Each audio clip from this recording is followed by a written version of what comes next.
Hey, this is Reece. Welcome to another episode of WSLPR One Ocean. We used to do these segments called Flotsam and Jetsam, where we covered the ocean news in about 5 minutes.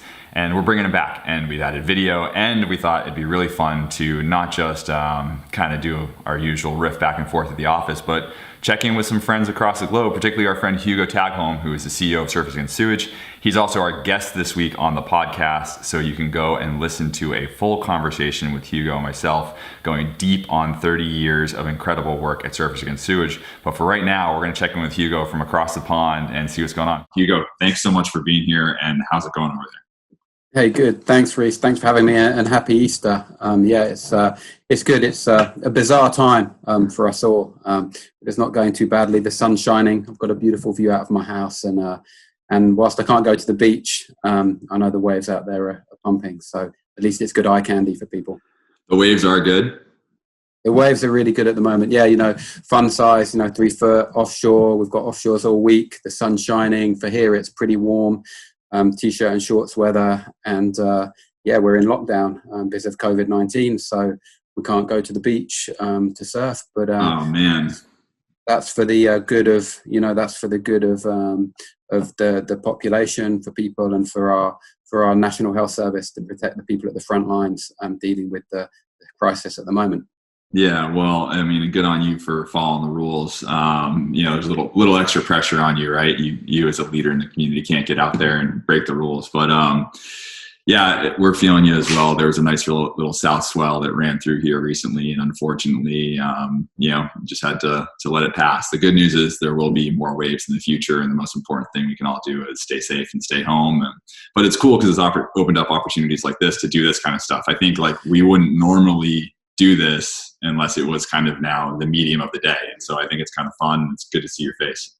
Absolutely. Yeah. It's been some really interesting period of time to learn how to connect better digitally, and to get stuff done whilst being at home. And, our sacrifice, at this period of time is staying at home, and it's fairly, straightforward, and it's good to be able to keep the mission going from home. All of my team are spread out working from home, but they're still planning campaigns, delivering campaigns, and planning for the sort of exit of COVID-19, and when the world gets back to normal, when we can hit the beach with our community, when we can campaign in Parliament, and when we can do all sorts of other activities to protect planet ocean.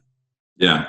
And I'm kind of scanning through your website here just to kind of show people, what Surfers Against Sewage is all about. And obviously people can listen to the podcast to hear a lot more about what it is that you all do. But what's kind of going on for you guys as an organization right now? How has COVID-19 affected you guys quickly, off the bat?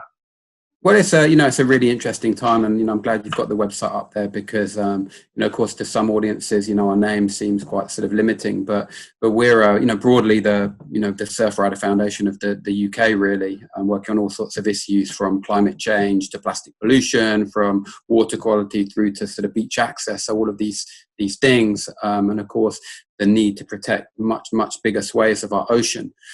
So we're a broad marine conservation charity, which is driven by the connections we have with the ocean, particularly surfing. And so everything that we do really starts from the beachfront, whether it's people walking over tide lines of plastic pollution or surfing at the mouths of polluted rivers. Those are the motivators that make people sort of campaign with us. But COVID-19 has been a massively challenging time for everyone, including SAS. Of course, much of our work is about bringing people together. Communities, our plastic-free community network, some 700 communities around the country, the 100,000 volunteers who take part in our beach cleans around the country, the work we do in Parliament, in Westminster with members of Parliament, with academics, with scientists. All of that has sort of been put on hold. And that's a real concern. But there are priorities at the moment. And we know that the environmental issues will come back much stronger after this crisis has been dealt with. Yeah. Because fundamentally, what is happening now is connected with the need to do much more for our planet, to protect the natural ecosystems we have with even more vigor than ever before. Yeah, for sure. I mean, you said it, a lot of your work is bringing people together, and it's right there on the front page of your site. Together, we are the voice of the ocean. And I love that. And I love the way that you guys are out there collaborating and doing great work. But you made a great segue into what's going on with the planet in general. So why don't we get into kind of our top stories this week? They've been happening maybe over the past few weeks. But number one, our friends over at the Climate Council are reporting mass bleaching of the Great Barrier Reef. Is this an area you're familiar with at all? You've ever been out to the Barrier Reef? I've not. I have been to Australia many years ago. I haven't been to the Barrier Reef. Of course, I've seen lots of coral reefs in my travels. So I've surfed in some beautiful places over beautiful reefs. I've seen some coral bleaching in places. And of course, this is a climate impact, a climate change impact, and it's something that we work on, quite closely through a big coalition called the Climate Coalition in the UK, and a huge concern.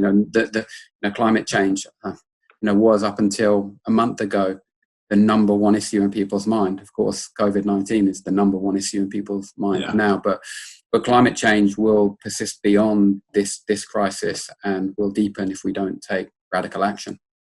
Yeah, for sure. It's such a gnarly thing, right? Like the Great Barrier Reef is this like massive, incredible system, and we can see the effects happening to it, and we want to address them directly. But the reality is that you have to direct our action at the root cause, which is climate change.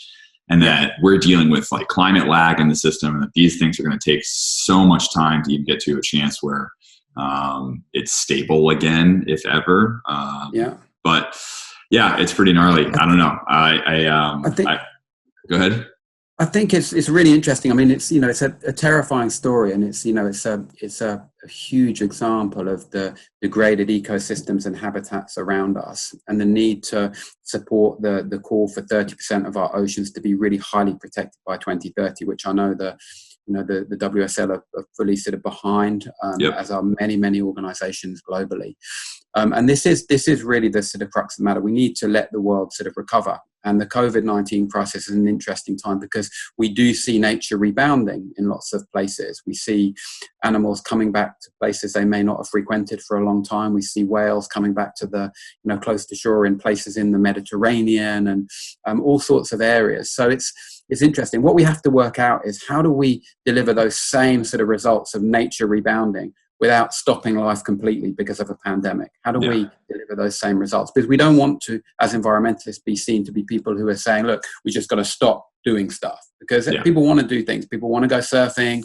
They want to see their friends. They want to, they want to buy certain things. They want to do it more sustainably, of course. They want to take pressure off the planet. So we've got to work out how do we let nature flourish again, whilst not stopping what we like to do. And I think one of the best ways to do that will be protecting much bigger parts of the planet, whether it's the sea and the ocean, or whether it's the terrestrial ecosystems where we really can't do anything. So then on the 70% of the rest of the planet, we can live our lives as we sort of. And I think that's a great segue to the next story, which I was going to bring up, is that here in the USA, the New York Times has been reporting, and a number of other outlets have reported, that the Environmental Protection Agency is rolling back a lot of environmental measures, particularly around fuel standards. And this is one of those things where we want to live our lives. We want to have cars. We want to have transportation to be able to go places. We just need to do it in a sustainable way. The previous administration was working towards that, trying to increase fuel economy standards and move us towards electric vehicles and hybrid vehicles, et cetera. Now this administration is trying to roll it back, which in my opinion is just a pain in the ass to the auto industry. And I think the auto industry would agree. I'm curious, what's your opinion from across the pond, where you guys maybe have a different relationship to cars than we do? Well, I think we do have a different relationship with cars, but the challenge is the same. I think coming out of this crisis, when we know that there's going to be massive economic challenges for all of our countries. I think we have to look at how we can incentivize the best business practice and bring the greenest, most sustainable businesses to the forefront of the economy, rather than letting the old, dirty, polluting industries, thrive once again. We shouldn't be pumping in the rescue packages to businesses that are really destroying the ecosystems that we rely on, and also probably destroying the ecosystems that will in some way contribute to pandemics like the COVID-19 crisis. Yeah. So I think the key now is how we rebound when we come out of this. And of course, there's a lot of tragedy going on at the moment, and my thoughts and my sort of heart goes out to all of the families and the individuals who are suffering at the moment. But when we come out of this, we really need to look at our relationship with the planet. We really need to look at the companies that really will do the most to protect our planet, rather than putting big rescue packages into companies that are proven to destroy planet ocean. Totally. And I think one of the scary things that we're seeing right now is that there are a lot of industries that are actually trying to take advantage of this time. One, and an area that you're really familiar with, is the plastic industry. And here in the US, at least in many states, they're rolling back plastic bag bans that have gone into effect. They're discouraging the use of reusable bags. Coffee shops are not, allowing you to use your reusable cup. It's a lot of stuff that is the fear of, COVID-19. And of course, we want to do everything to prevent its spread. But at the same time, this seems like a very opportunistic sort of approach in an attempt to try to roll back all this progress that maybe doesn't actually have a lot of merit. Yeah, I think it's really difficult. Because there is a lot of fear at the moment with this pandemic. Even, I was out, and I live quite close to a river here, a beautiful tidal river, the River Fowl. And I went out for a walk with my wife, Sarah, and my son, Darwin, and I went for a swim, which was really nice. But on the way, I saw some plastic bottles, and you don't want to pick them up because you don't know who's dropped them. You don't know, if they're sort of contaminated. That's a really strange thing to feel from somebody who would always normally try and pick things up. I hear you, man. But we see this thing in the UK too. We've campaigned for many years on different plastics legislation, on deposit return scheme on plastic bottles, on plastic bags, on the ban of straws and stirrers and cotton bud sticks, Q-tips, I think they are in the States. Mm-hmm. All of those things, and now the time frames around those and when they'll be enforced is all up in the air. We're currently also in the middle of the Environment Bill in Westminster, which is also on hold, which will dictate lots of different environmental legislation coming out of, as we come out of Europe with the big Brexit issue, which seemed like a huge issue only a few weeks ago, and now Brexit seems maybe less huge. But it's a really strange time. And once the dust settles on all of this COVID-19 crisis, which hopefully will be sooner than we think, we've got to redouble our effort as environmentalists to say, look, we cannot now slide back. We cannot say that the planet can be ravaged once again just to get the industry started. We have to look at new ways of doing things, because we know that the business as usual was killing the planet that we lived on. Yeah, and there's a lot of research that says that that business as usual is what was leading to some of these things, pushing humans and wildlife closer together to create these potential, viruses and pandemics. And there's a lot of work to be done to create that balance. So, Hugo, we're out of time, but I want to thank you so much for joining us, and I really appreciate your knowledge. Obviously, super expert. And thanks everyone for listening this week. You can listen to the podcast with Hugo; it'll be in your feed. Great episode, super expert. It's really, really fun. Thanks for listening. Catch you next time.